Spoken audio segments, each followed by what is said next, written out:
ჩვენი მკაფიო პოზიცია არის, რომ საპირწონედ არ შეიძლება იმ ადამიანების, რომლებიც დამნაშავენი არიან მართლაც ამ ქვეყნის ევროპული მომავლის შეჩერებაში, საპირწონედ დადგეს იმ სიკეთის შეჩერების საკითხი, რომელიც ვიზა ლიბერალიზაციის სახით აქვს ჩვენ მოქალაქეებს და ეს არ არის რაღაც სამომავლო ჰიპოთეტური რაღაც საკითხი. ეს არის გვაქვს ჩვენ ეს უკვე, ეს არის მოცემულობა, დღევანდელი მოცემულობა და ოპოზიცია იმის ნაცვლად, რა ვიცი, თითქოს რეჟიმს რო ამარცხებენ, რო აპირებენ რაღაც საპროტესტო მოძრაობის ჩამოყალიბებას რეგიონებში სასიარულოდ ოპოზიციის წინააღმდეგ, ამით უნდა იყოს დაკავებული, რომ ბრიუსელში დადიოდეს და აი ყველა შესაძლებლობას იყენებდეს იმისთვის, რომ ეს ვიზა ლიბერალიზაცია არ შეუჩერდეს ამ ქვეყანას და მოქალაქეებს არ შეეხო.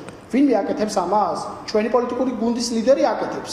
მე არ მაქვს ინფორმაცია მაგრამ რა ტიპის კომუნიკაცია აქვთ პარტნიორებთან, ამიტომ დაზუსტებით თქვენ ხო არ ვიცი.